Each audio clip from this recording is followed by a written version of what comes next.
Hello, my name is Brant Hunt. My channel is simply called Discerning What is True. Today is the 20th of November. I think that's right. Maybe it's the 21st.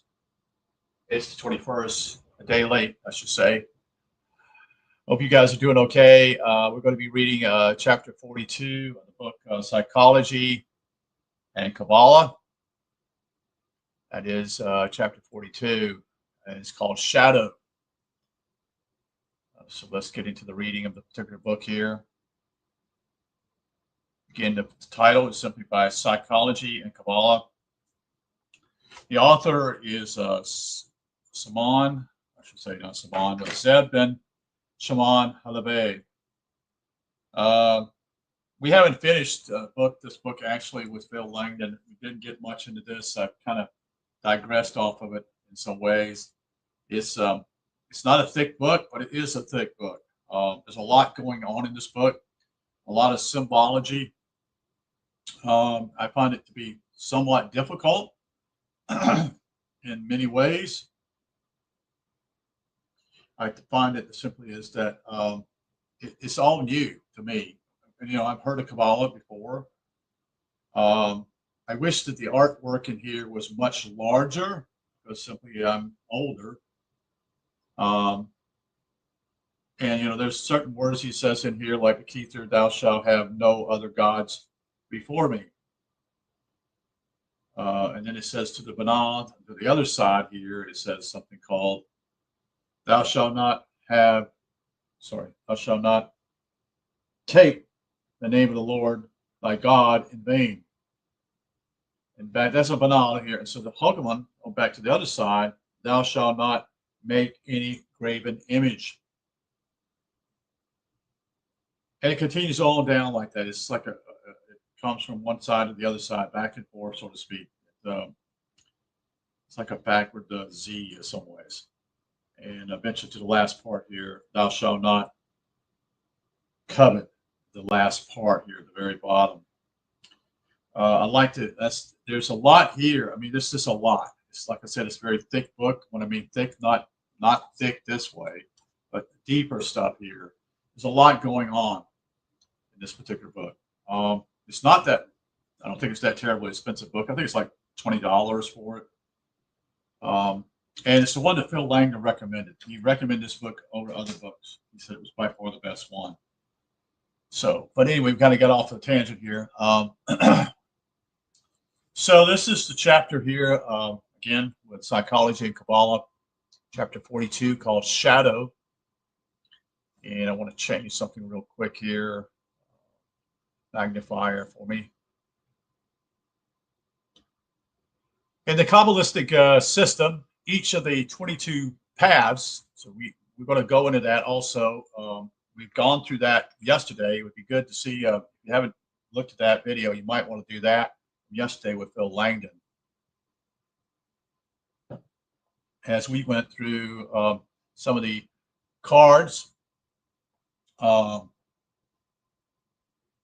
yesterday, we probably were on for about an hour and a half, I think it was. Again, like I said, there's a lot going on here. There's the 22 major arcana cards here. There are also 22 Hebrew letters. There are 22 chapters in the book of Revelation. I'm thinking of anything else. I think that's it for now. So anyway, let's get into the book here. Like I said, this is the title called simply Psychology and Kabbalah, and the name of this particular chapter 42 is called Shadow. The one between Makuk and Yesod, or the body and the ego, has the letter Resh, R-E-S-H, whose root means head, end quote. This could also be interpreted as the face of the physical countenance of the ego image. On the limited line between Had and Zod is the letter Nun, whose root meaning is to, quote, flower and decay, end quote. That is to resolve and dissolve. whatever crosses between reverberation and, quote, repetition, end quote, the Hebrew root meaning of Hod, H-O-D, and Nezod, and that which passes to and fro between the conscious and the unconscious. The path of particular interest to us is occupied by the letter, I don't know how to pronounce Hebrew, so it's T-S-A-D-E, which is usually translated as righteousness or honesty. But it can also mean he who lives in wait, W-A-I-T, not W-A-K-E, but W-A-I-T, end quote. The experience that Phil Langdon had when he had it in Cambodia, I think it's been 2014, I think it was, he had it, so it's roughly, it's been 11 years in December. He remembers the statement because of what happened in his illumination was simply is that because you are honest with yourself. Okay. This is a big deal. And what I mean by big deal,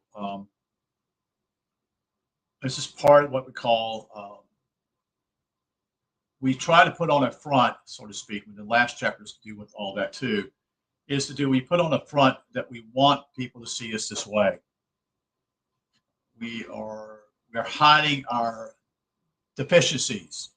Okay, we're trying to protect ourselves in some way. And in this interesting word it's put here, the reason why Phil Langdon, in the second part of his ascension, was the word that you are honest. And what it meant simply was that the brevity of what was taking place, this particular being knew the inside part of who Phil was like. He was honest himself, knowing simply he's not a very righteous man. He's not perfect. He's not some great guru, whatever you want to call it, such and such.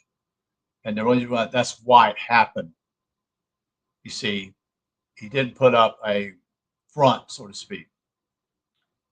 And so it's like righteous or honesty. And so most people out there, about 99.999% people, are not honest with themselves. It doesn't have to, though. We've always put this thing being honest with other people. So it's like a front, so to speak. But in reality, that's not the important part here.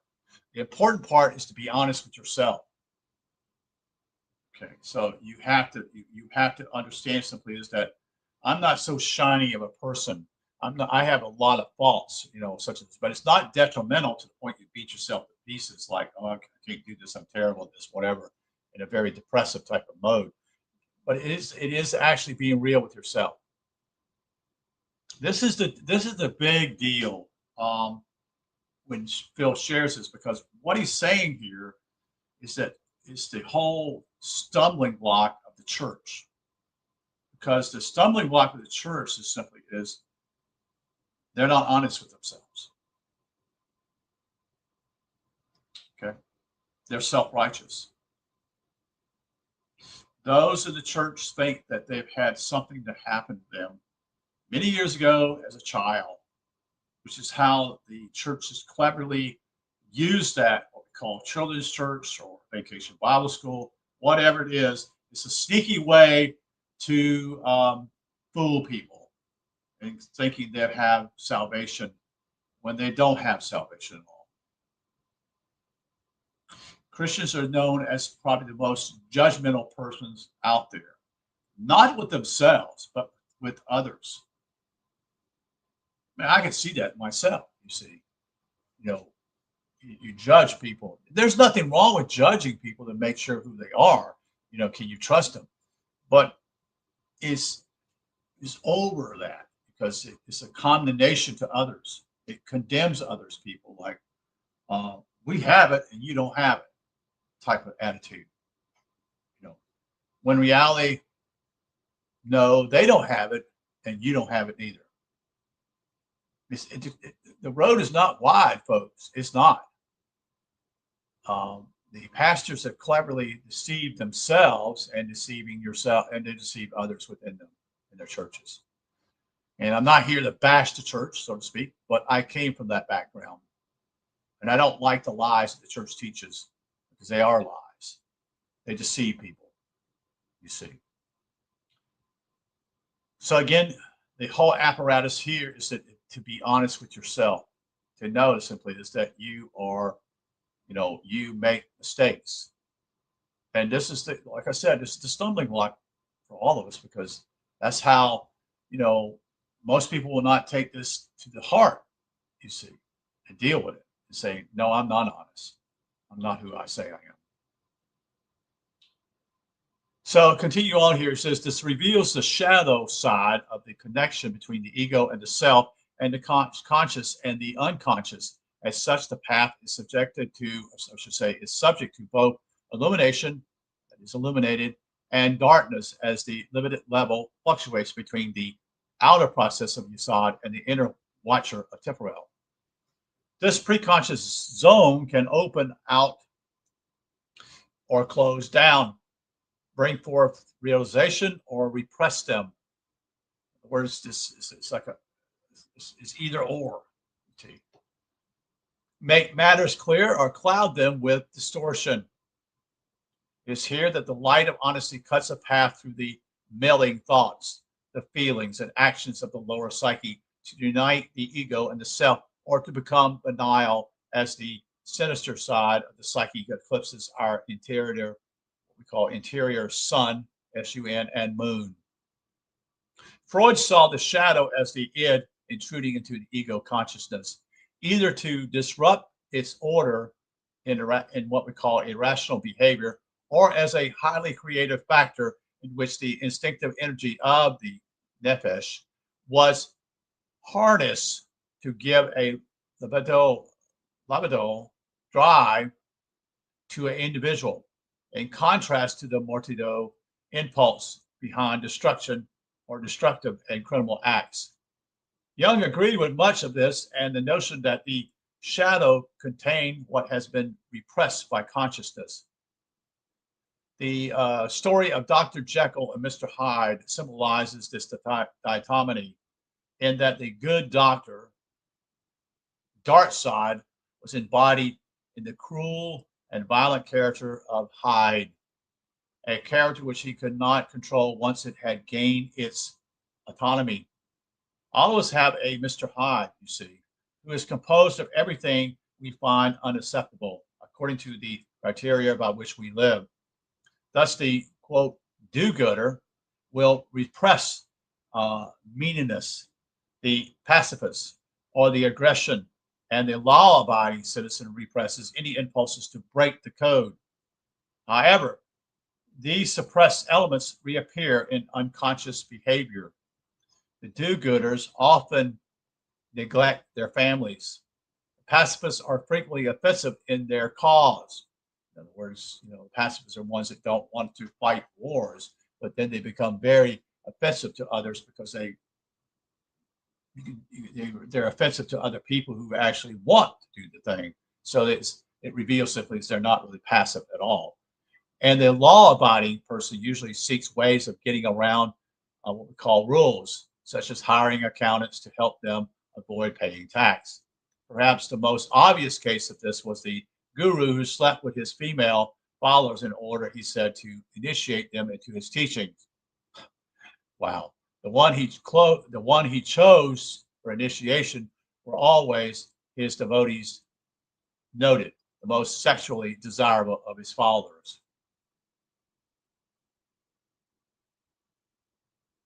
Figure 44 is speaking of what we call the shadow. Every Sephiroth has its dark side. In the psyche, they are the negative and destructive facets of the mind. Materialistic, sees nothing but possessions. The egoists only their own little world to the cheat and seducer. Their dishonest games are dubious nourishment.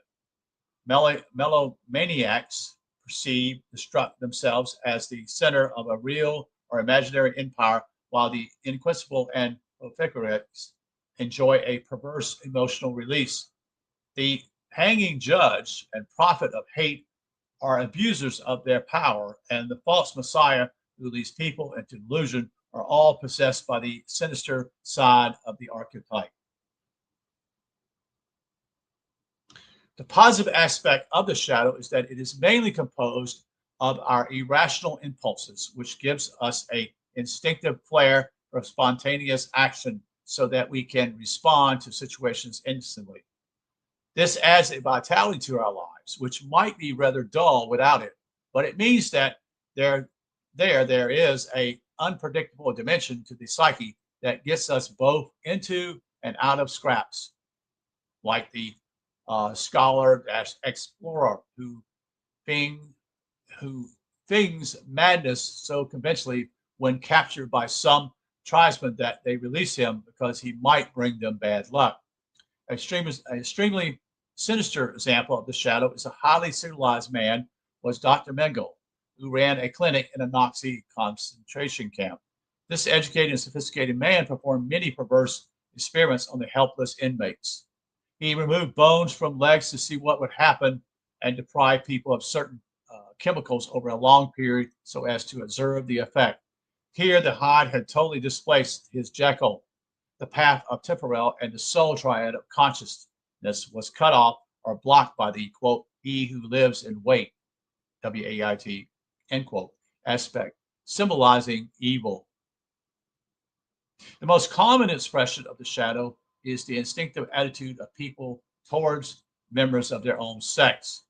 Two men who have very similar traits may have a strong negative reaction to each other, finding the other faults quite repugnant as they project their own dark side. Both Freud and Jung noted that such responses had a strong sexual flavor, as did the phenomena of the unbalanced animus and anima, in which the tree exerts so potent a attraction for the opposite sex that is seduced by its own power. This produces the feminine fatale, or what we call the Don Juan psychology, which takes over the person who then seeks to conquer every candidate who comes within range. The situation of the brilliant man destroyed by a sinister and fickle woman, and the aristocratic virgin brought down by an enchanting villain are the basic of many myths, ranging from the ancient story of Merlin, fall brought about by a beautiful girl, to the movie Alfie, which was about a man who just used women. Such a shadow that has what Kabbalah called a Lucifer element to it, as it exploits the power to fascinate. This causes the path of integrity between Yesod and temporal to be cut off as the shadows take possession of the ego and turns the persona into the archetype of the seducer. It's interesting to note that Lucifer, which means, quote, bearer of light, end quote, represents in its very opposite since his fall. From a conventional viewpoint, what is considered by most people as evil is what the super-ego-idea perceives as bad. This may be in some societies anything that offends local custom. For example, not dressing for dinner was just not done while not paying your tailor was quite acceptable, according to the code of certain 19th century regimented officers. The Spanish Inquisition saw also what we call heretics as evildoers who must be destroyed in order to preserve the faith. The use of torture was quite in order to the shadow mortido impulse combined with the super ego-idea to extract evidence, end quote, from their victims. It is interesting to note that the chief inquisitor, Torquemada, who could not abide Jewish or Moorish converts, was a mixed race himself and was therefore unacceptable in a Spanish society that was of lempra sanguine, pure blood. Wow, end quote.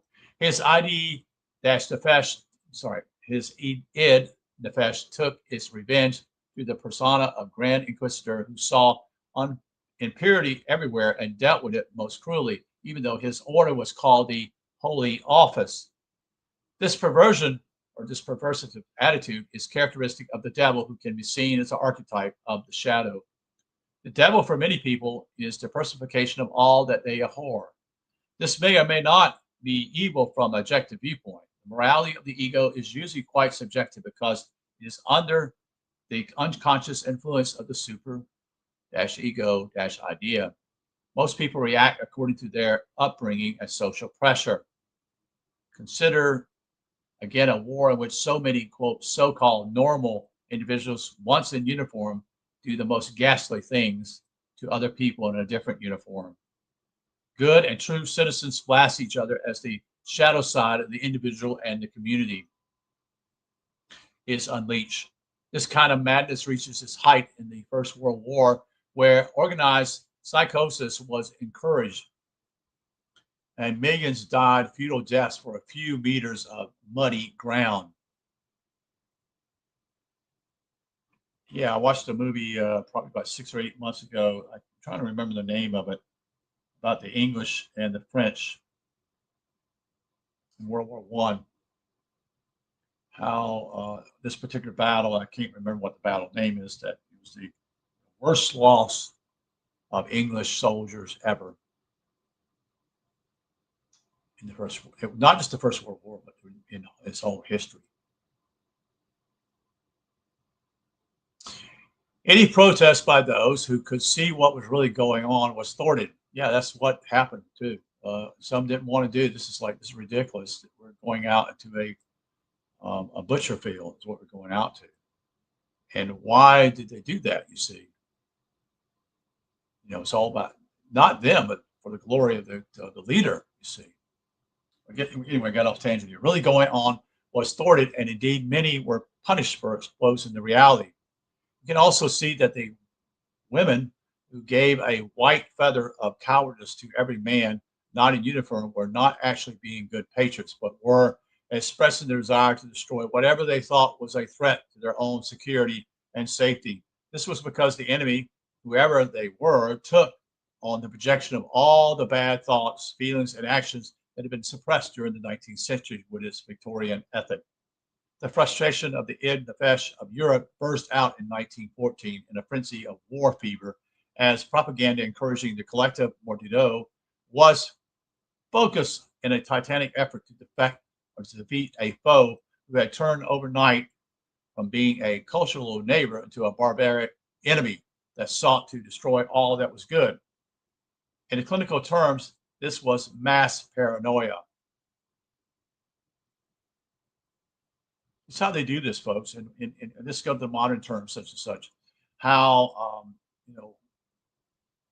our government in itself chooses to create an enemy, for example, in Afghanistan, or in Vietnam. They paint a picture of this, and these are bad people. Well, the first question you got to ask simply is, did the people of Afghanistan get on a boat over here, got on a boat and went all across the Atlantic Ocean and attacked the United States? No, never did. You see, same way with the French, not with the French, but the others like the Spanish. The United States used that with the island of Cuba, and then they decided to do not only destroy Cuba, they decided to go and pursue a war with Philippines again. Most people don't know this stuff. They really don't. They don't teach you the history or anything. But again, this is the frenzy that is, the same attitude with the movie. This was the other thing. This is what I call propaganda. What I mean by that, if you remember the movie back in Saving Private Ryan, think about what is going on right before. It's the movie, I think it was in 1999 or maybe 2000, somewhere in that neighborhood. And yet, what took place in 2001? You see, it's to gear people up in a certain psyche. Freud was quite pessimistic about the shadow side of humanity, but Jung felt that if he could be acknowledged, something could be done to transform his function to a useful lesson. According to him, each person had a particular devil who was in charge of all their negative aspects. Such an interior creature might turn up in dreams or even be projected upon others as if served on the internal opponent who sought to test the good in an individual. Here's where the Kabbalistic notion of the good and evil impulse, so beloved of the rabbis, relates to the archetype of Satan, whose name means the quote tester, end quote.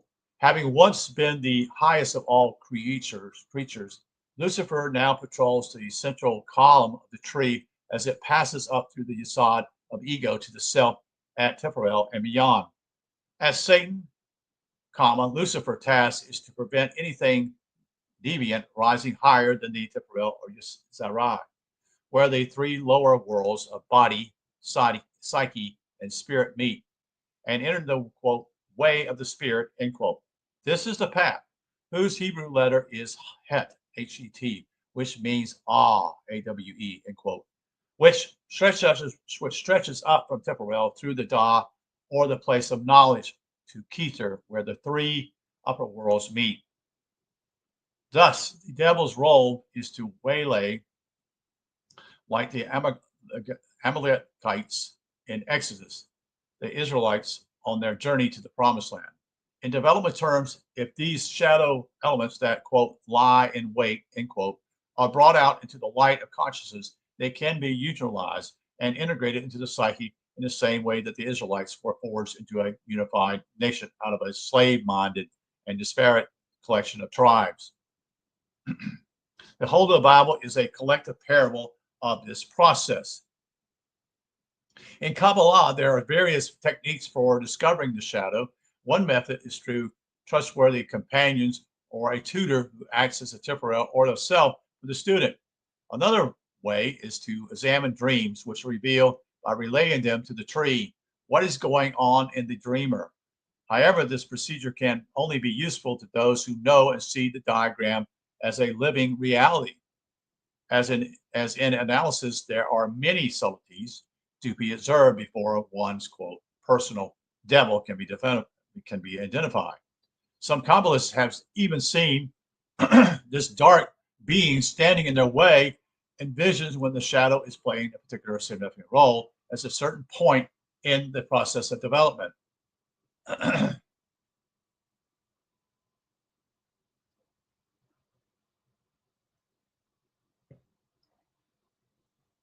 Here's where the Kabbalists, like the analyzed Sen, has to observe with scrupulous honesty and reflect upon their conduct and the comments of their tutors, and to consider what is being drawn to their attention by external events.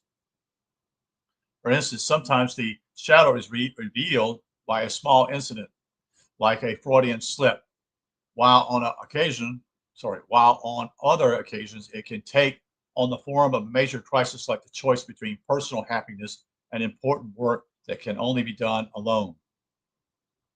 Yeah, that's the whole dilemma. Sometimes we want to do what we want to do, but there's something else we need to be doing. See, back, there's something important I need to do today, and I haven't done it. But I'm like, I want to enjoy this particular movie or whatever. Many people on the quote way of the spirit, end quote, have had to face this one. Here's where the shadow in one can argue extremely persuasively in order to curtail the progress. The devil is not always unattractive, especially when it uses people that we respect and love to seduce us. The Had, Nazad, Temporal triad of awakening illuminates the upper section of the path of honesty as consciousness rises up from Yesod to Temporal. This is accomplished by acute and sustained psychological observation, which grants direct access into the unconscious. As this occurs, so the individual life becomes increasingly less influenced by the habits of the ego and the prejudices of the super-ego idea, because Temporal sits upon the seat of Solomon at the pivot of the psyche. Here is the place of the self. So that is the last bit of chapter 42. And thank you for being here. called The Issue of the Shadow. That was chapter 42. And the next chapter we'll be dealing with, probably not tonight, will be chapter 43 called Self. Thank you again for your attention. Hope that this will have some meaning for you tonight. Wish you the best this evening. It's a lot longer video than I thought. It's over 30 minutes. I didn't realize it was going there. That was a pretty in-depth video, chapter, I should say. So this is my name is simply discerning what is true. This is chapter 42 of the Shadow. I felt this was pretty good. Good chapter to read. Okay, take care and have a good evening. Talk to you later.